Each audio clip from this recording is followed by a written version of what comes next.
Hello, Steve Queen here with LivewickMedia. Welcome to part 13 in a series on First Things, which is a book that I made for myself to help me get clear about what are the first things or the things of first importance or most importance in the New Testament.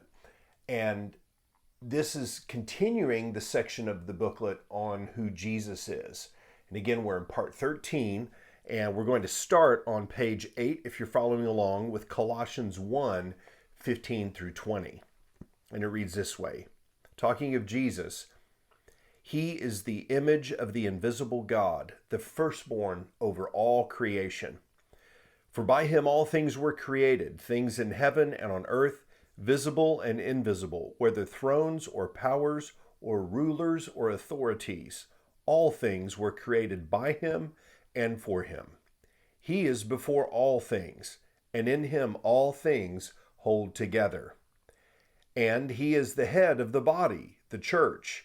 He is the beginning and the firstborn from among the dead, so that in everything he might have the supremacy. For God was pleased to have all his fullness dwell in him, and through him to reconcile to himself all things, whether things on earth or things in heaven, by making peace through his blood shed on the cross. So this passage out of Colossians tells us quite a lot about Jesus.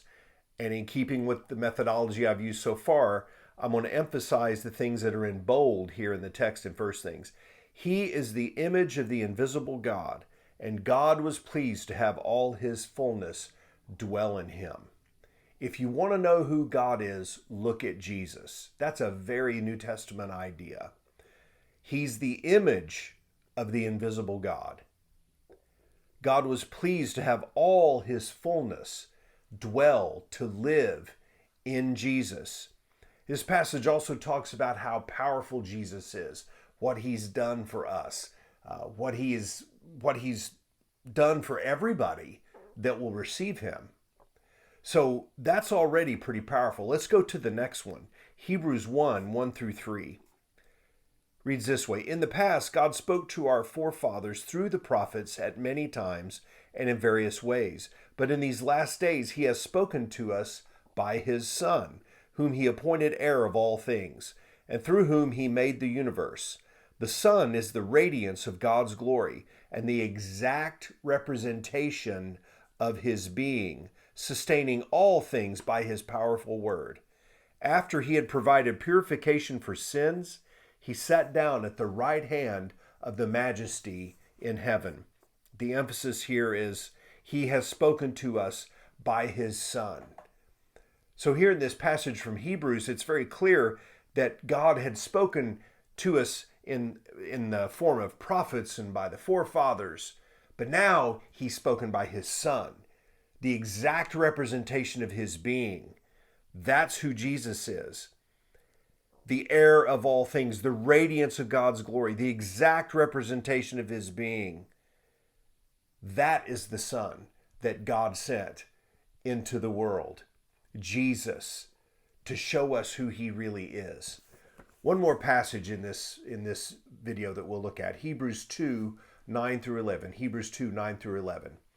But we see Jesus, who was made a little lower than the angels, now crowned with glory and honor because he suffered death, so that by the grace of God he might taste death for everyone. In bringing many sons to glory, it was fitting that God, for whom and through whom everything exists, should make the author of their salvation perfect through suffering. Both the one who makes men holy and those who are made holy are of the same family. So Jesus is not ashamed to call them brothers. The emphasis here is being of the same family. So we see in the Colossians passage that Jesus was engaged in creating everything by him and for him. We see in the Hebrews 1 passage that God has spoken now through his Son who is the exact representation of his being. So we see Jesus, eternal, powerful, representing God, to have the fullness of God dwell in him.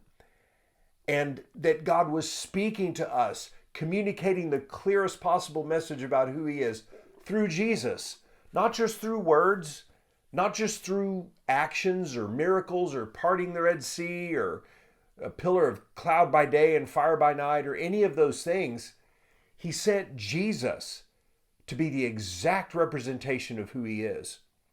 And while all of that is spectacular and should make us look up in awe at who he is, this Jesus has come to once and for all make crystal clear who God is. That's awesome in and of itself. But he goes on in the Hebrews 2 passage to say that this Jesus was made perfect through suffering. He tasted death for everyone. And both the one who makes men holy, that's God, and those who are made holy, that's us. We're made holy, made set apart and special for God by our faith in Jesus. We are of the same family. He brought us into the same family of the Son he loves. We're brought into his family. So this incredible, wonderful Jesus, all those things we've just talked about now for a few minutes, says we're in the same family now. If you repent, believe, and follow me, you're in my family, is what Jesus says. You are here with me, set apart, holy, and united with me. So Jesus is not ashamed to call them brothers. He calls us brothers. He calls us his very own siblings. What an incredible relationship. So I hope that this has been beneficial for you. Feel free to share this video with plenty of other people, no matter what the mechanism, if it's on the LivewickMedia website or via YouTube or whatever else, how you're watching this. Do like and share and subscribe and all those things so you can keep getting these videos and share them with your friends. This is the core of what the gospel is about. That's what this whole series is about. And again, you can get First Things yourself on the website. Just look for this logo under written words and you can print your very own or follow along in digital form. So thanks for joining me on part 13. We'll look forward to seeing you on part 14. Take care. God bless. Bye-bye.